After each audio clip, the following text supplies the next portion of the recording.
गरीब रिक्शे वाले की ईमानदारी। रामू शहर की तंग गलियों में रिक्शा चलाता था।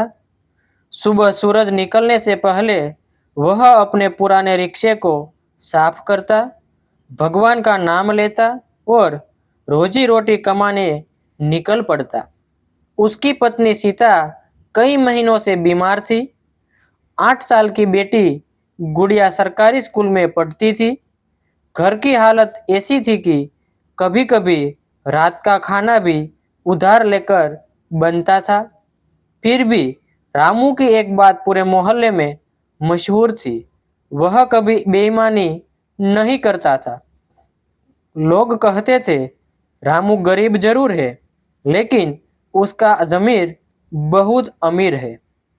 एक बरसाती शाम, जब सड़कें लगभग खाली हो चुकी थी, एक सूट बूट पहने बुजुर्ग व्यक्ति ने उसका रिक्शा रोका। बेटा, रेलवे स्टेशन चलोगे? जी बाबूजी, बैठ जाइए। रास्ते भर दोनों के बीच बहुत कम बात हुई। स्टेशन पहुंचकर बुजुर्ग जल्दी जल्दी उतर गए, किराया दिया और भीड़ में खो गए। रामू वापस लौटने लगा, तभी उसकी नजर पीछे की सीट पर रखे एक काले चमड़े के बैग पर पड़ी। उसने बैग खोला तो उसके पैरों तले जमीन खिसक गई। बैग में लाखों रुपये, कुछ सोने के गहने और जरूरी दस्तावेज थे। उसके मन में तूफान उठने लगा। अगर ये पैसे रख लूं तो सीता का इलाज हो जाएगा, गुड़िया अच्छे स्कूल में पढ़ेगी, नया घर बन जाएगा। लेकिन अगले ही पल उसे अपने पिता की सीख याद आई।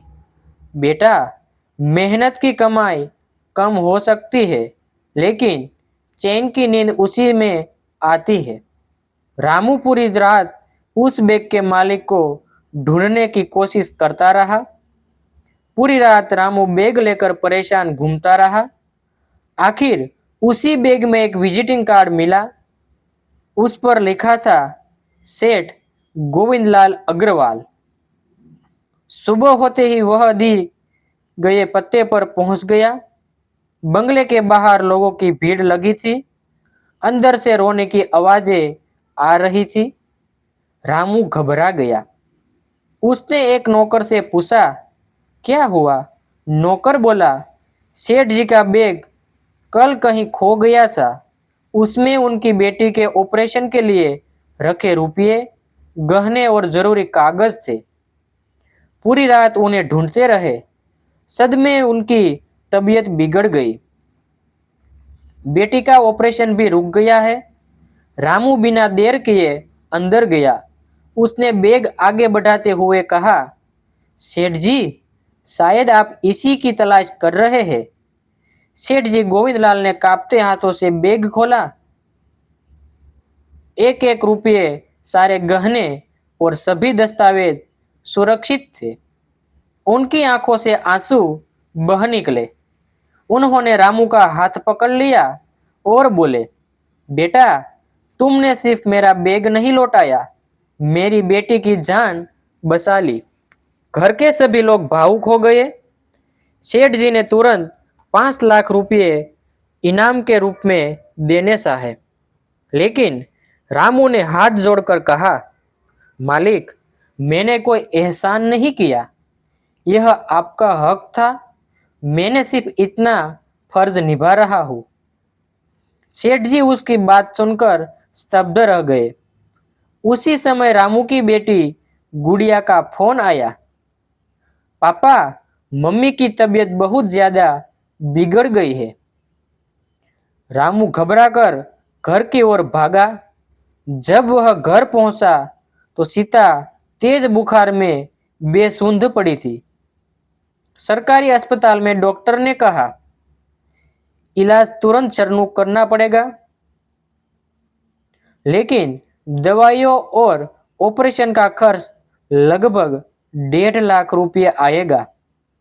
रामू की आंखों में आंसू आ गए। उसके पास जेब में सिर्फ 200 रुपये थे। वह अस्पताल के बाहर बैठकर भगवान से प्रार्थना करने लगा। तभी पीछे से किसी ने उसके कंधे पर हाथ रखा। वह मुड़ा तो सामने सेठ गोविंदलाल खड़े थे। उन्होंने कहा, रामू, आज अगर मेरी बेटी जिंदा है तो सिर्फो सिर्फ तुम्हारी ईमानदारी की वजह से है। अब तुम्हारी पत्नी का इलाज मेरी जिम्मेदारी है। रामू कुछ बोल ही नहीं पाया। उसकी आंखों से आंसू बहने लगे। सेठ जी ने उसी दिन सीता का इलाज शुरू करवाया और कुछ ही हफ्तों में वह पूरी तरह स्वस्थ हो गई। लेकिन कहानी यहीं खत्म नहीं हुई। सेठ जी ने रामू से कहा, मुझे अपने कारोबार में ऐसे ईमानदार इंसान की जरूरत है। क्या तुम मेरे साथ काम करोगे? रामू ने सिर झुका दिया। उस दिन से उसकी जिंदगी बदलने लगी। रामू ने सेठ गोविंदलाल की कंपनी में काम शुरू कर दिया। पढ़ाई कम होने के बावजूद वह हर काम पूरी लगन और ईमानदारी से करता था। कुछ ही महीनों में सभी कर्मचारी उसका सम्मान करने लगे। जहां लोग छोटी छोटी बातों में झूठ बोल देते थे, वही रामू सच का साथ कभी नहीं छोड़ता था। एक दिन कंपनी के केस विभाग से 20 लाख रुपए गायब हो गए। पूरे कार्यालय में हड़कंप मच गया। शक कई कर्मचारियों पर गया, लेकिन कुछ लोगों ने अपनी गलती छिपाने के लिए आरोप रामू पर लगा दिया। यही गरीब आदमी है, पैसों का लालच इसे ही हुआ होगा। एक कर्मचारी बोला। रामू पर जैसे आसमान टूट पड़ा। जिस ईमानदारी पर उसे गर्व था, उसी पर सवाल उठ गया। सेठ गोविंदलाल चुपचाप सब देख रहे थे। उन्होंने पुलिस बुलाने से पहले पूरे कार्यालय के सीसीटीवी फुटेज मंगवाए और घंटों की जांच के बाद सच सामने आया। चोरी कंपनी के एक पुराने मैनेजर ने की थी, जिसने सबूत मिटाने की कोशिश की थी, लेकिन कैमरे में उसकी हरकत कैद हो गई। सच्चाई सामने आते ही पूरे कार्यालय में सन्नाटा छा गया। जिन लोगों ने रामू पर शक किया था, वे शर्म से सिर झुकाकर खड़े थे। सेठ जी सबके सामने बोले, जिस इंसान से लाखों रुपये से भरा बैग लौटाया, वह 20 लाख रुपये कभी नहीं चुरा सकता। ईमानदारी गरीबी या अमीरी नहीं देखती, वह इंसान के चरित्र में होती है। उस दिन रामू को कंपनी का मुख्य प्रबंधक बना दिया। उसकी तनख्वाह कई गुना बढ़ गई। उसने सबसे पहले अपनी बेटी गुड़िया का अच्छे स्कूल में दाखिला कराया, फिर एक छोटा सा घर खरीदा। सीता की दवाइयाँ अब कभी नहीं रुकी। साल बीतते गए। गुड़िया ने मेहनत से पढ़ाई की और डॉक्टर बन गई। जिस सरकारी अस्पताल में कभी उसकी माँ इलाज के लिए पैसों के अभाव में तड़प रही थी, उसी अस्पताल में वह गरीब मरीजों का मुफ्त इलाज करने लगी। एक दिन रामू उसी सड़क से गुजर रहा था जहां उसे वर्षों पहले वह बैग मिला था। वह कुछ पल रुका, आसमान की ओर देखा और मुस्कुराकर बोला है, भगवान, अगर उस दिन मैं लालच में आ जाता तो शायद कुछ दिनों के लिए अमीर बन जाता, लेकिन हमेशा के लिए अपनी नजरों से गिर जाता।